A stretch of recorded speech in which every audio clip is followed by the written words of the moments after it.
दोस्तों, star plus जिस तरीके से गुम है किसी के प्यार में को प्रमोट कर रहा है ना, यहाँ पर काफी लोग हैरान हैं, क्योंकि नॉर्मली होता ऐसा है कि 15 नंबर से बाहर आपकी टीआरपी जाए तो स्टार प्लस आपके शो को अंडर स्कैनर डालकर यहाँ पर ऑफ एयर का अल्टीमेटम पकड़ा देता है, लीजिए अपने सीरियल को निकल जाइए। लेकिन गुम है किसी के प्यार में के मेकर्स ने कुछ ऐसी कहानी सुनाई है स्टार वालों को कि यहाँ पर उनको लग रहा है कि ये फिर से जादू कर जाएंगे और टीआरपी तो यही लेकर आएंगे। और अब सीरियल से जुड़ी कैसी अपडेट सामने आ रही है कि भाई मैं तो खुद हैरान हूँ कि यहाँ पर सीरियल के मेकर्स ऐसे ऐसे तरीके अब अपना रहे हैं कि टीआरपी भला रुकेगी तो कैसे रुकेगी। अब देखो सीरियल आर या पार की लड़ाई वाली सिचुएशन पर है, क्योंकि जो स्टोरी लाइन मैं आज आपको बताने वाला हूँ वीडियो में, उसके बाद क्लियर हो जाएगा कि या तो आर या पार की लड़ाई है या तो शो को सुपरहिट का टैग एक बार फिर से मिल जाएगा। सीरियल के मेकर्स का हनी सिंह की तरह कमबैक हो जाएगा या फिर पूरी तरीके से वो ऑफ एयर हो जाएंगे और यहाँ पर घूमे किसी के प्यार में इतिहास बन जाएगा। अब देखिए शो से जुड़े लगातार प्रोमोस इस तरीके से आउट हो रहे हैं। स्टार प्लस का इंस्टाग्राम पेज गुम है किसी के प्यार में की न्यूज से भरा हुआ है। गुम है किसी के प्यार में को लेकर प्रमोशन तगड़े लेवल पर है। अनुपमा उड़ने की आशा, ये रिश्ता, झनक, बाकी सारे टीवी सीरियल जो टॉप 5 में है उनकी भी इतनी प्रमोशन नहीं की जा रही है जितना 17 नंबर पर आ चुके गुम का किया जा रहा है।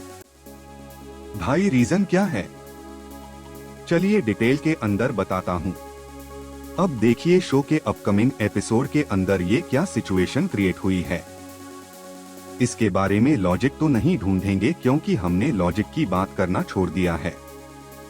यहाँ पर नील हमेशा खुद ब खुद मुसीबत में फंस जाता है। यहाँ पर इतने सारे डॉक्टर होने के बावजूद नील अकेला यहाँ जंगल में जाकर गाड़ी से निकलकर कोने में गिर पड़ा है। यहाँ पर यार गलती किसकी है? डेफिनेटली नील की ही है, क्योंकि यहाँ पर हर सिचुएशन में आप ही आगे आ जाते हैं।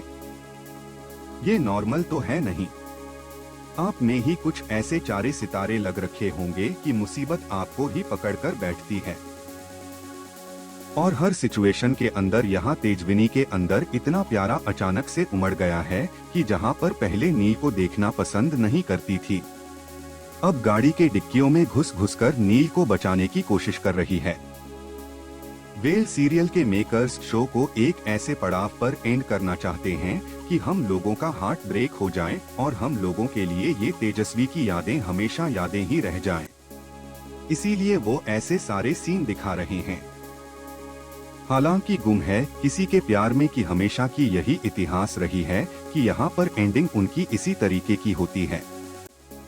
फर्स्ट सीजन में एरोप्लेन ब्लास्ट वाला सीन, यहाँ पर कोई सर पैर नहीं था उस सीन का, पर अचानक से आया और हमारे सही विराट को लेकर चले गया। और सच कहूँ तो घूमे किसी के प्यार में की असली स्वैग को भी लेकर चले गया। देन आता है ईशान का कैरेक्टर। ईशान के कैरेक्टर में अचानक से ऐसे उग्रवादी यहाँ कॉलेज के अंदर घुस आते हैं कि ईशान को तो ले ही जाते हैं, पूरे कॉलेज को भी तबाह कर जाते हैं।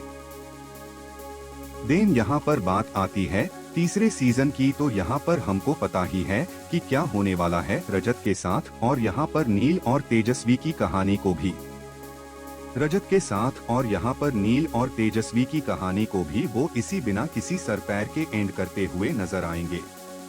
बात आती है यहाँ पर न्यू स्टोरी लाइन की कि भाई क्या कर रहे हैं सीरियल के मेकर्स। तो देखो यार, यहाँ पर सभी की एंट्री जब कहानी के अंदर होने वाली है तो पूरी तरीके से हम सभी को पता है कि सवाल ये होगा कि रजत और तेजस्वी साथ में क्या कर रहे थे। एंड मैंने आपको बताया कि यहाँ पर शुरू होगी कहानी एक केस से जिसको सॉल्व करने के लिए आईपीएस ऑफिसर एसीपी सवी ठक्कर को, जो है नील प्रधान डॉक्टर की जरूरत पड़ने वाली है।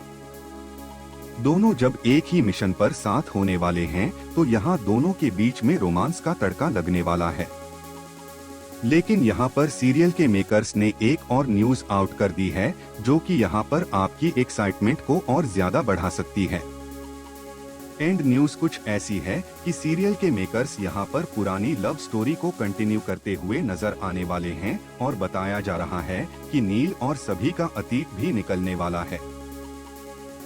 अब अगर हम गौर करें कि नील और सभी का अतीत सीरियल के मेकर्स कैसे जस्टिफाई करेंगे, तो देखो यहाँ पर नील और तेजस सभी की स्टोरी लाइन को सिर्फ एक ही लेवल पर सीरियल के मेकर्स जो है पुरानी लव स्टोरी में कन्वर्ट कर सकते हैं कि हमारे नील भी उसी कॉलेज का हिस्सा थे, यानी कि मोस्टली इंस्टीट्यूशन ऑफ एक्सीलेंस का हिस्सा थे, जहाँ पर सभी यहाँ पूरी तरीके से पढ़ाई किया करती थी, जहाँ से उसकी लाइफ में न्यू जर्नी शुरू हुई थी, या फिर ये कहें कि उसकी लाइफ तबाह होनी शुरू हुई थी, क्योंकि उससे पहले कम से कम कनकौली या फिर जो भी उसका गांव था वहां पर खुश तो थी वो, यहाँ पर कम से कम ऐसे हमले पुलिस वाले आतंकवादी गुंडे बदमाश ये सब तो उसकी लाइफ में नहीं थे। लेकिन जब से वो यहाँ पुणे शहर में आई थी ना, उसके बाद उसकी लाइफ में कुछ सही रहा ही नहीं कभी, और अभी भी ऐसा ही है।